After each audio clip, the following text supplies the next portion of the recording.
누구를 먹이고 있습니까? 라는 제목 가지고 은혜를 좀 나누도록 하겠습니다.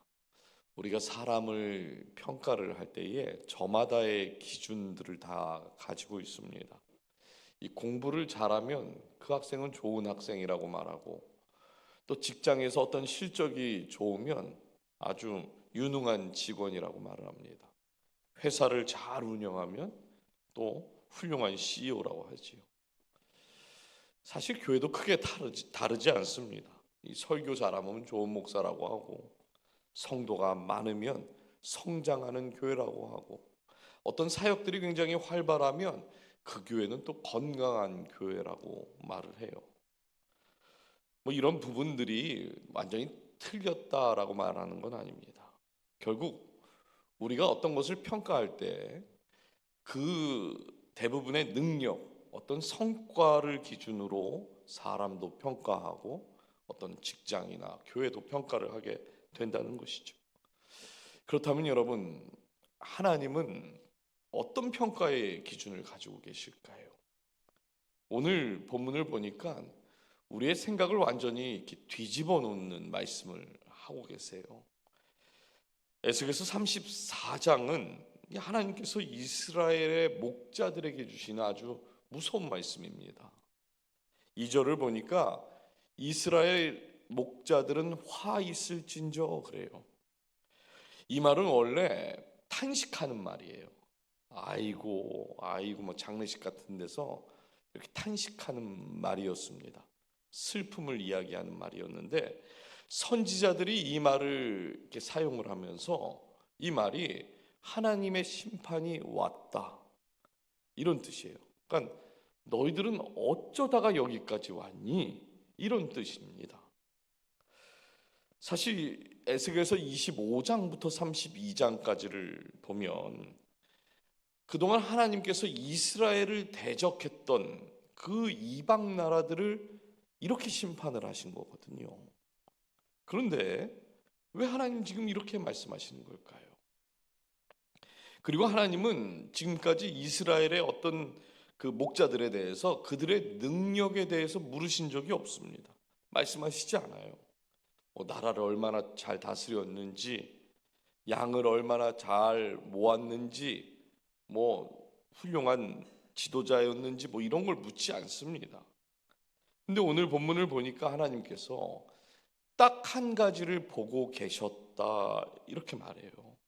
이스라엘의 목자들이 누구를 먹이고 있었는가? 즉, 양을 먹이고 있었는지, 아니면 그 양을 통해서 자기 배를 배부르게 했는지, 이거를 보고 계셨다고 지금 말씀을 합니다. 여러분, 오늘 이 말씀이 저 같은 목사들에게만 주시는 말씀일까요?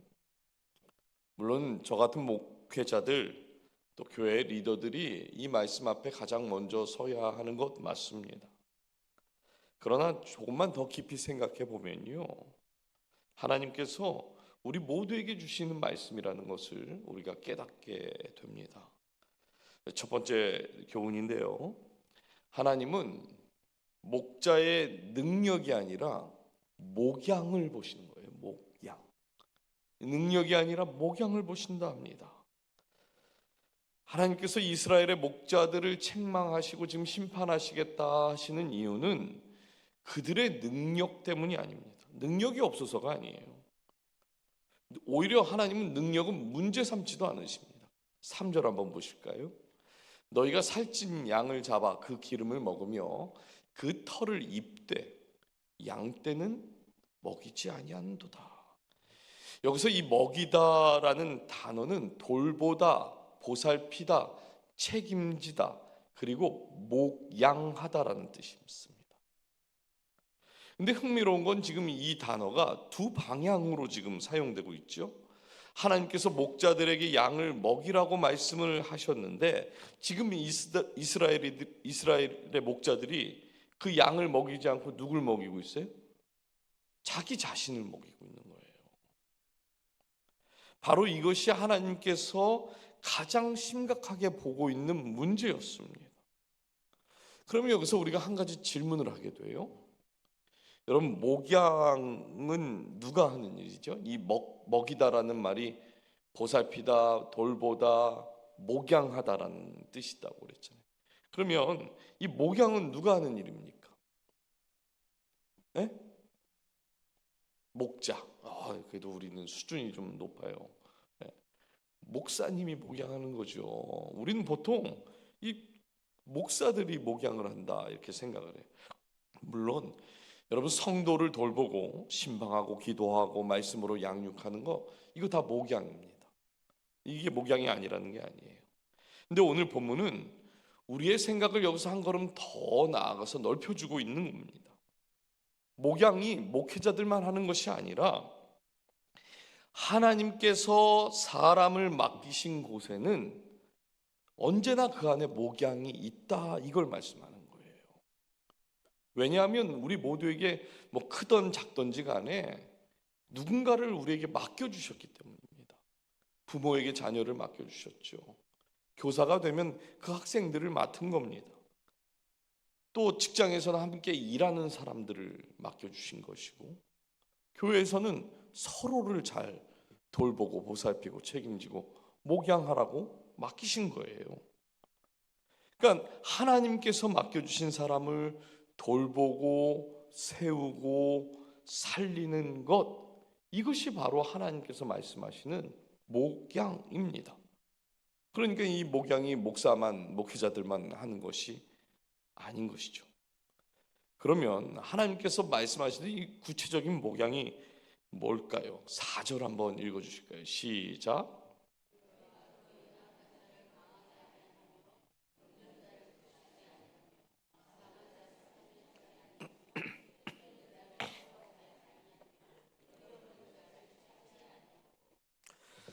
하나님께서 목양을 굉장히 지금 구체적으로 이야기를 하시는데, 목양은 연약한 사람을 어떻게 하는 거예요? 강하게 하는 거예요. 강하게 하지 않았기 때문에 지금 책망받는 거죠. 그리고 병든 사람을 고치는 거, 돌보는 겁니다. 상한 사람이 있으면 그 사람을 싸매어 주는 것, 그리고 떠난 사람이 있으면 그 사람 어떻게 하래? 다시 돌아오게 하라는 거예요. 잃어버린 사람을 내가 찾아가는 것도 목양이다 말합니다. 여러분, 여기에 뭐 설교 얼마나 잘했는지, 뭐 성경 지식 얼마나 있는지, 뭐 조직을 지금 잘 운영하고 있는지, 사람들 많이 모이고 있는지, 뭐 이런 것 하나도 없죠. 하나님께서 보시는 것 딱 한 가지라는 거예요. 하나님께서 맡겨주신 사람을 살리고 있는가? 살리고 있는가? 이걸 보신답니다. 근데 오늘날 우리는 성공한 어떤 사람을 이야기하면 늘 무조건 능력이 얼마나 되는지 그걸 말해요. 얼마나 그 사람이 일을 잘했는지, 얼마나 영향력이 있는지를 따져봅니다. 근데 하나님께서는 가장 먼저 연약한 사람을 강하게 만드는데 그 일에 잘 도와주고 있는가, 그걸 보신다는 거예요.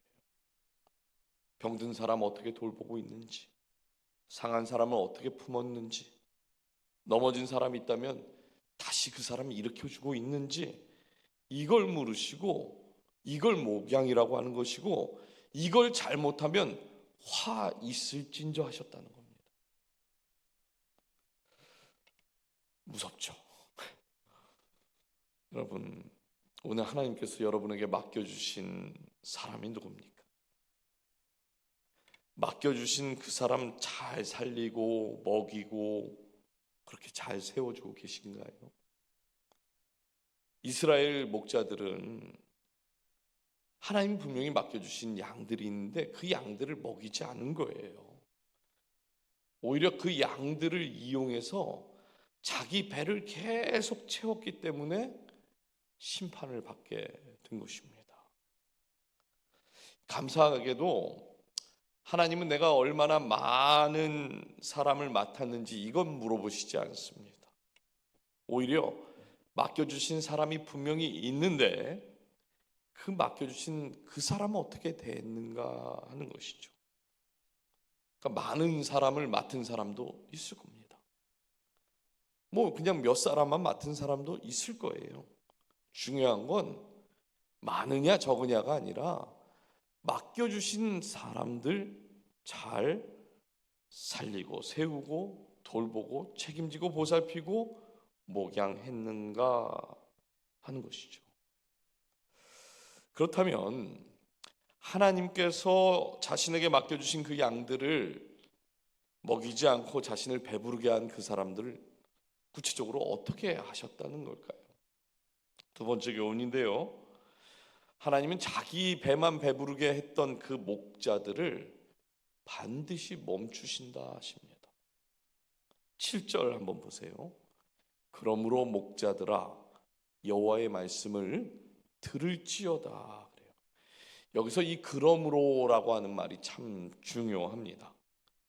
양을 먹이지 않고 오히려 자신의 배만 배부르게 했던 그 목자들아, 이제 그러므로 너희들이 그렇게 했으니까 그러므로 내가 너희에게 뭐라고 하는지 한번 잘 들어봐라.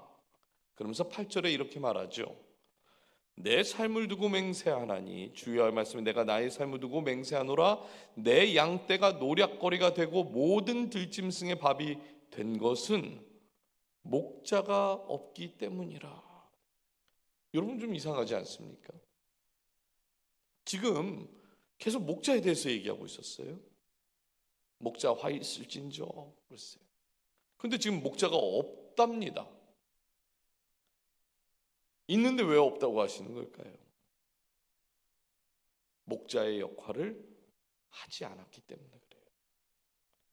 양을 먹여야 할 사람이 자기 자신을 먹이는 일에만 열심을 냈기 때문에 그렇습니다. 그러면 하나님은 아무리 그 사람을 맡기고 목자라고 불러도 하나님은 그거 인정하지 않으신다는 거예요. 그리고 10절을 보니까요, 아주 무서운 말씀이 나와요.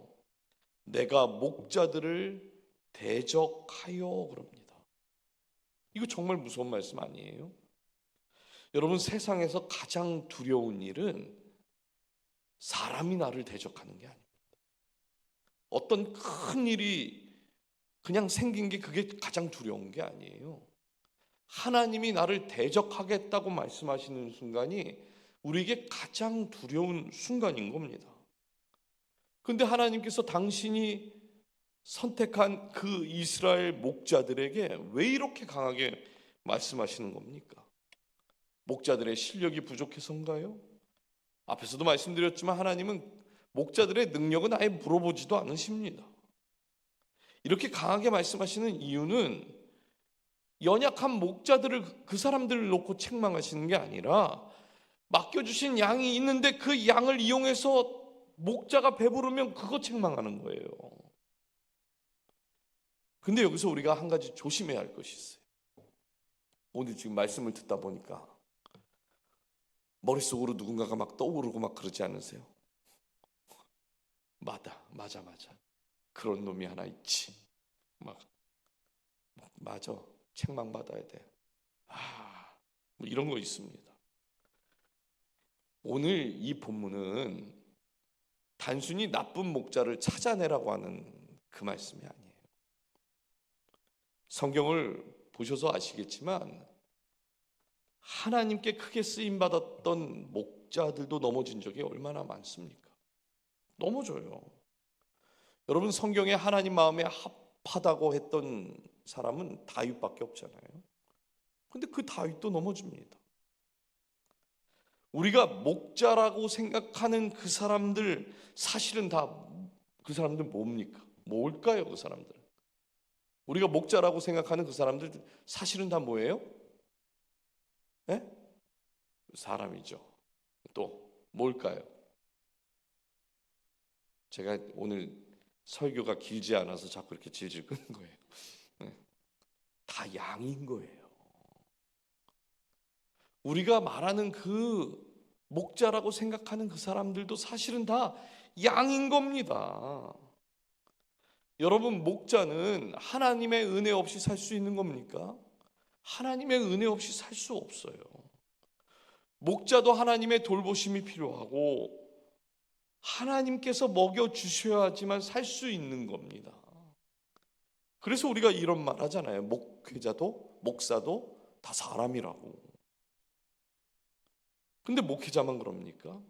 부모도 그러고 교회 장로도 다 양이고 교사도 양이고 하나님께서 누군가를 맡기셨지만 그 사람 역시 가장 먼저 하나님의 돌보심, 하나님이 먹이셔야만 살 수 있는 그런 양인 거예요.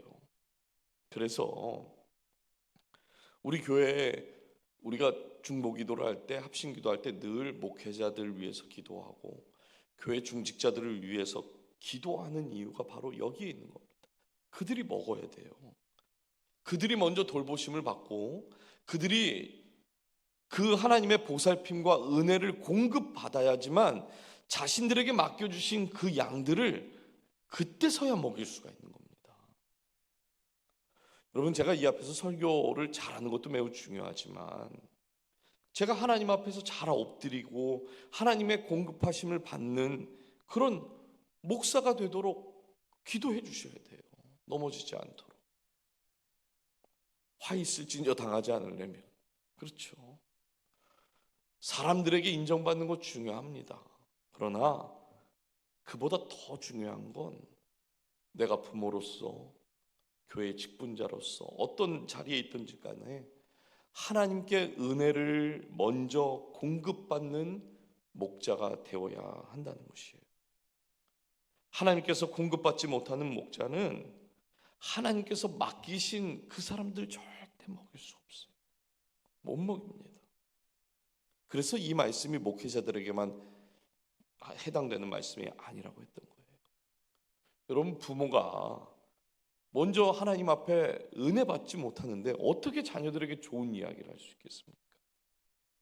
오히려 공부 잘해라. 너는 왜 요즘 그렇게 자꾸 살고 있니? 그런 얘기만 할 수 있는 거 아니겠어요?